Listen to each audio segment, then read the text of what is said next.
Okay, so we're going to talk about grinding knives today. I'm going to walk you through the process of how I take a knife like this, and there's a few different steps that I do to make sure that it's more straightforward and every time it's not a guessing game. Because when I first started grinding knives, it was kind of a guessing game, trying to figure out what worked, what didn't work, and whatnot.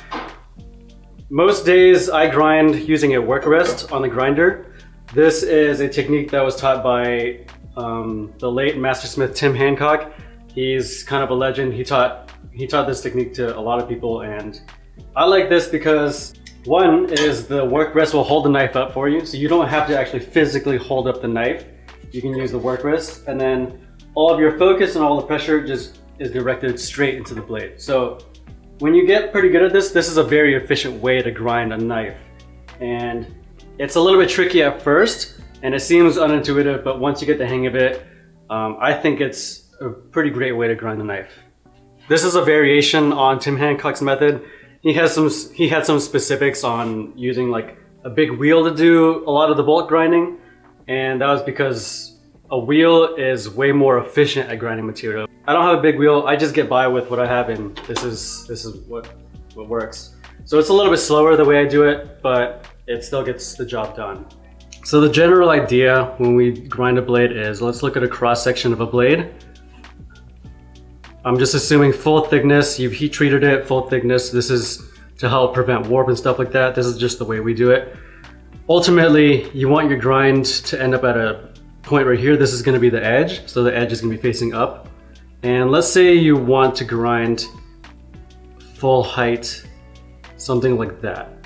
You're not just gonna take the blade and just shove it in the grinder at the final angle that you want right there. We have to take it in steps. So the first thing I do is I'll break 45s on the edge like that. That's it. Very obtuse, very coarse edge right there. And this is for a few different reasons. Number one is it's your foundation. This is your reference line. This is what you base off, like straightness of the blade and everything like this. Super important. If you get this right, everything else that follows is a lot easier. If you don't do this step, you're gonna be fighting the process the entire way. The second reason is you're preserving a good belt. So you don't wanna take a good belt and just ram it into the belt grinder, because if you're just gonna grind, let's say this 45 right here, if you ram that into a brand new belt, it's gonna shear the abrasive right off. So there goes your $10 belt right there. So we break this 45 first. That area, we're gonna grind off these sections with a dull belt. And then once we've created that foundation and we've ground off this stuff, we can take it a little bit further, and then we can go to the nice belt and take off a lot more material after that. On my knives, I generally have a distal taper going from the ricasso down to the tip. So the tip's gonna be a lot thinner than where the handle starts. And the same thing with the tang. I taper the tangs. So if you're looking at it from the top view, this is gonna be thicker, and then it's gonna get much thinner here and then a lot thinner here.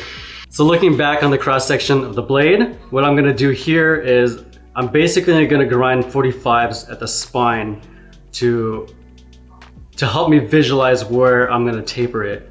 So if we grind off here and here, I call these tapering 45s. So it's gonna be 45s that go from here to here. So imagine we're grinding this knife right here. We're gonna end up with 45s on the edge here, all the way down. We'll have partial 45s that will taper down the length of the blade, and they'll gradually get bigger towards the tip, which will help us visualize the distal taper. And then we'll also have the same thing for the tang.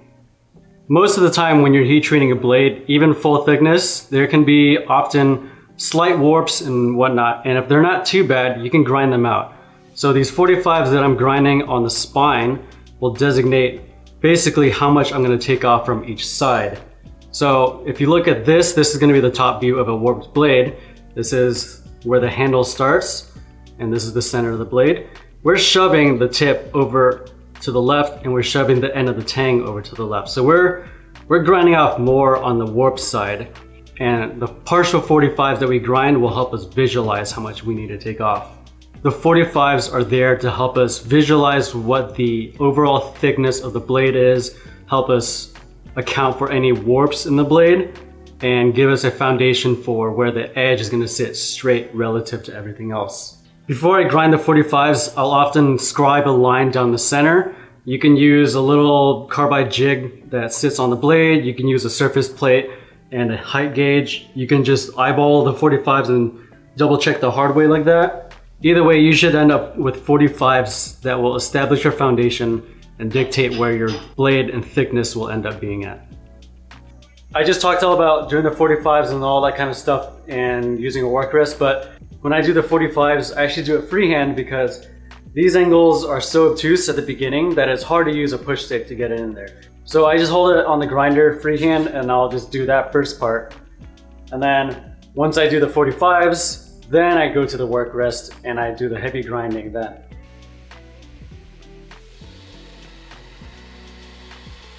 My angles don't have to be perfect here. All I'm trying to do is get as close as possible to the line that I scribed. I'm looking straight down at the edge to see where I'm taking metal off so that I don't overgrind it, and I check my work frequently. On the spine, I hold the blade diagonally and apply most of the pressure towards the tip, creating that tapering 45.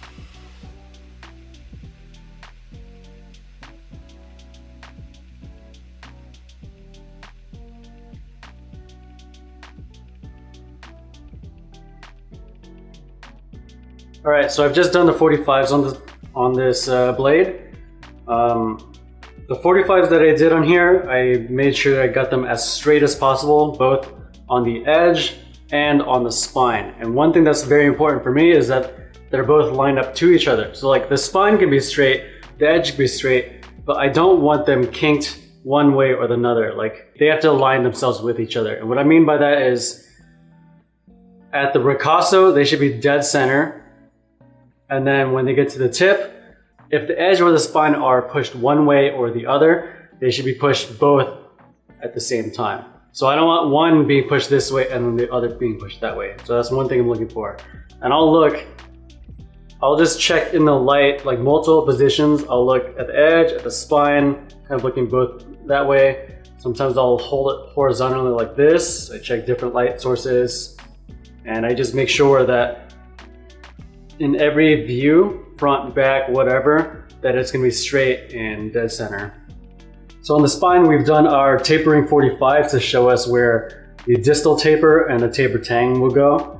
So what I've done is I've ground 45s on the spine, just mainly at the tip and towards the tang, not really much here, but it's gonna give us a visual reference on how far to grind up here. Here, I'm reducing my angle a bit to widen those 45-degree bevels I made. I'm still using a worn belt, and I do this to ease the edge a bit more to preserve the fresh belt when I switch to it. It also makes it easier to see how far to grind when I do switch to the fresh belt and Workrest.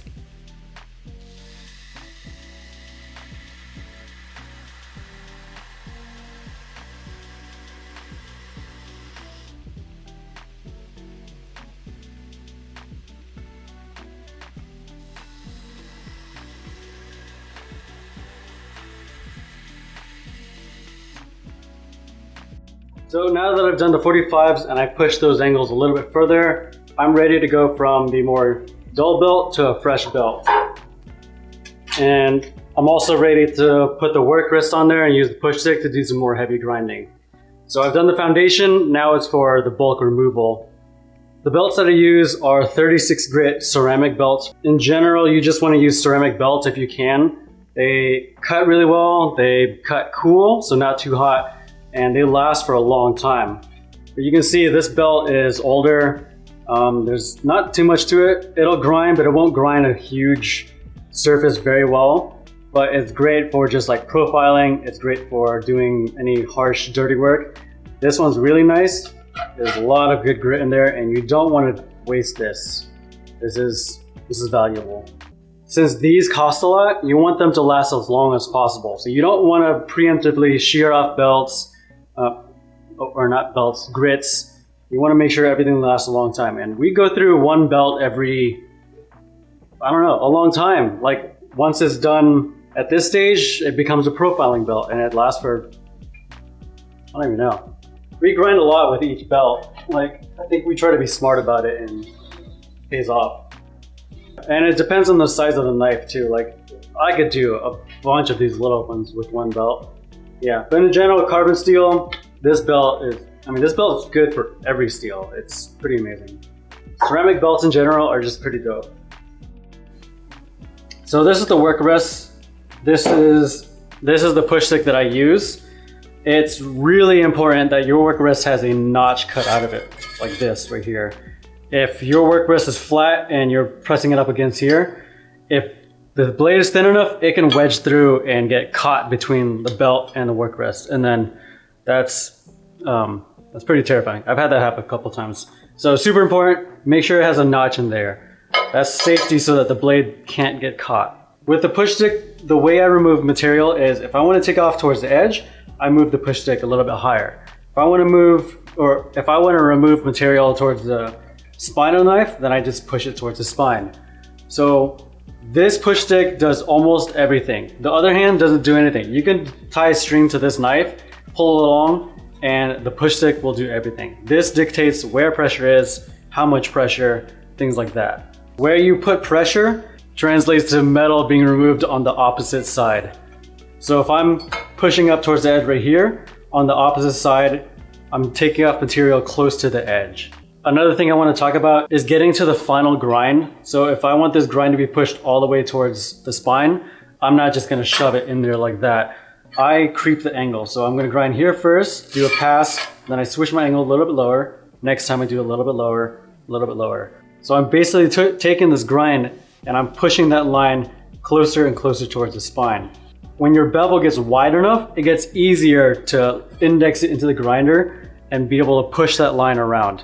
Right now it's pretty shallow, so you have to eyeball it and get it close.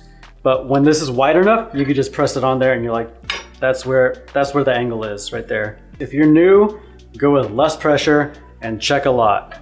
So this is just a lot of like trial and error and building up muscle memory like anything else. Like you might fuck up, like I've fucked up. I still fuck up a lot, so. When I'm grinding, I'm looking straight down the edge at the gap between the blade and the belt. I'm looking at the shadow and the sparks there to see how close I'm getting to the edge itself. This is a difficult visual thing to get used to, but when you practice it more, you can get really good at creeping closer and thinning that edge out.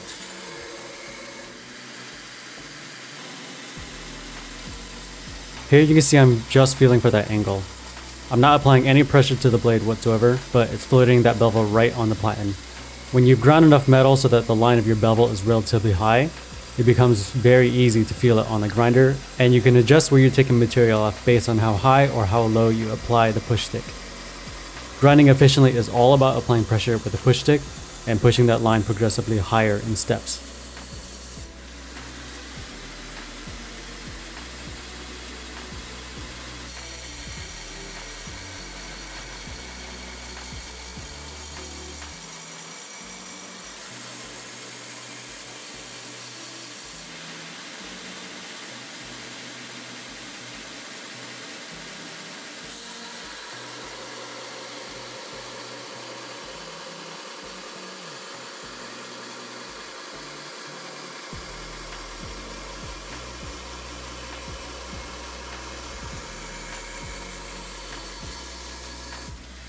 What tips do you have? Because I suck at teaching.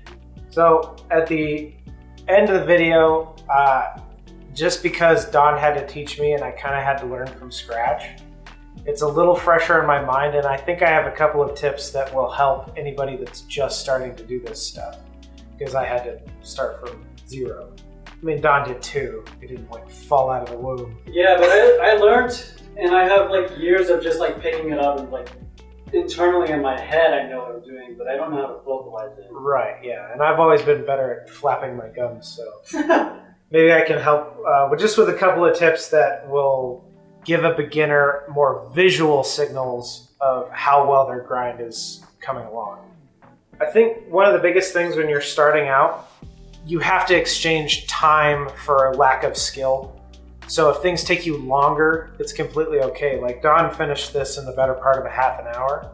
When I first started, this same small knife would have taken me 2 hours, and it's completely fine because a lot of this is muscle memory, and without the muscle memory, trying to go fast and makes it so that you just end up making mistakes that it can either set you back or in the case of burning the knife really bad, completely ruin the blade. So if you go slow but deliberate and check often, that's a big thing. So when you're putting pressure on the blade and where you're putting pressure is translating to the opposite side of the blade, you want to apply some pressure, see what that did, apply some pressure, see what that did, and then have the confidence to go forward and drag the blade along the belt. Another tip that really helps when you're really starting from the beginning is that I leave some gimme material. In other words, I leave the 45s that we make to dictate the taper of the entire face of the knife, and the 45s we make for the edge. I will leave more material, more of that 45 line there so that I have fuck up space. If I put it on the platen and angle it too much this way and I put a harsh gouge in the face of the knife by angling it too far this way, I have extra space on the spine to account for that fuck up. Because Don has been doing this for so long, he didn't leave anything because his muscles already know what to do. And when you're first starting out, your muscles don't necessarily know what to do. So if you leave a little bit of space on the spine and a little bit of thickness on the edge, you'll give yourself a lot of leeway, and you can always go in at the very end and take that extra thickness away before you go to the disc. Another thing that I do that a lot of what we do as knife makers is based on muscle memory and feel, and you have to develop that muscle memory and feel just by practicing and practicing and practicing. But for a beginner, a good way to be able to see the process and visualize the process without just relying on feel, I'm really strict about the lines I make that differentiate the different thicknesses of steel and the different faces of the entire face of the knife. And this is a crappy knife that we fucked up on, but it's a good example of this face is distinguished from this face. And the quality of this line can tell you a lot about variations in your grind. If you overground, your line will dip. And if you're not ground enough, it'll raise. So it just means that there's more material that needs to be taken off or less material that should be left alone so you don't take too much off. That's a good explanation. And this line visually will help you. Now, it's not 100% perfect, but it is a good template for whether you've overground in certain areas and underground in certain areas. I still am very strict about maintaining my lines. Maintain your lines, and just like the extra material on the edge, at the end you can always blend it out. I hope that was helpful and not too wordy. So subscribe, like, smash your Fucking fart on that like button. So before the end of this video, I just want to mention that I've officially started my Patreon.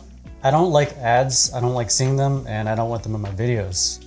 We're gonna keep making videos, but it's a lot of work between me and Sam, and now we're getting my friend Jackie to help edit.